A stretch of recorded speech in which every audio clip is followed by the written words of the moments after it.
warahmatullahi wabarakatuh. Perkenalkan, nama saya R.A. Ranisa Sabila, NIM 1810201047 dari kelas PGMI 2018. Di video kali ini untuk memenuhi tugas dari pendalaman PKN MI. Selamat menyaksikan. Baiklah, di sini saya akan mempresentasikan tentang demokrasi dan perkembangannya di Indonesia. Secara etimologi, demokrasi terdiri dari dua kata yang berasal dari Yunani, yakni demos yang berarti rakyat atau kekuasaan, dan kratos artinya kekuasaan. Jadi, demokrasi adalah kekuasaan atau kedaulatan rakyat, kekuasaan tertinggi berada dalam keputusan rakyat, rakyat yang berkuasa, pemerintahan rakyat, dan kekuasaan oleh rakyatnya. Komponen penegak demokrasi. 1. Negara hukum. Konsepsi negara hukum mengandung pengertian bahwa negara memberikan perlindungan hukum bagi negara melalui pelembagaan peradilan yang bebas dan tidak memihak serta menjamin hak asasi manusia. Adapun ciri-cirinya sebagai berikut: 1. Adanya perlindungan HAM.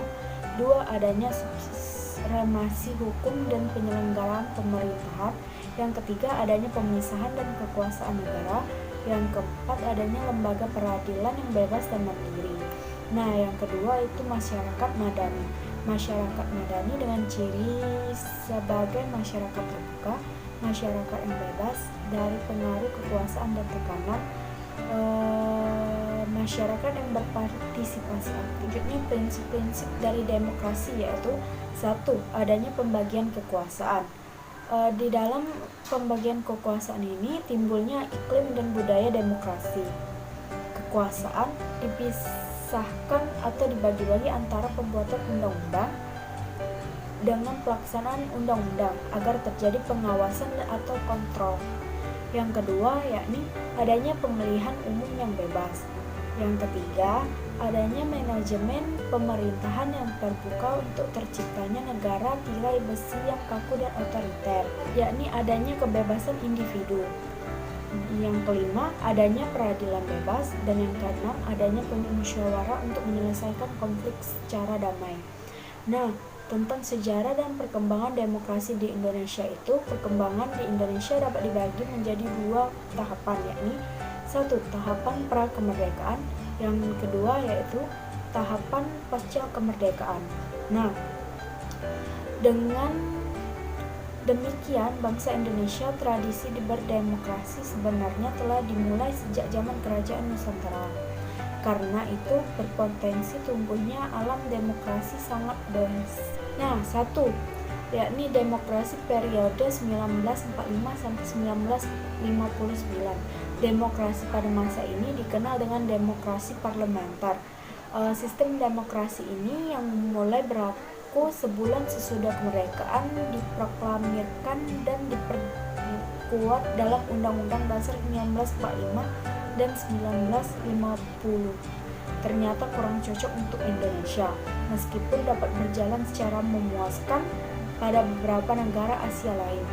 2. Demokrasi periode 1959 sampai dengan 1965. Ciri dari sistem politik ini adalah dominasi peranan presiden, terbatasnya peranan partai politik, berkembangnya pengaruh komunis, dan meluasnya peranan ABRI sebagai unsur sosial politik, serta dalam praktik pemerintahannya periode ini telah banyak melakukan distorsi terhadap praktik demokrasi serta pada periode ini adalah kekeliruan besar dalam demokrasi terpimpin Soekarno, yaitu adanya pengingkaran terhadap nilai-nilai.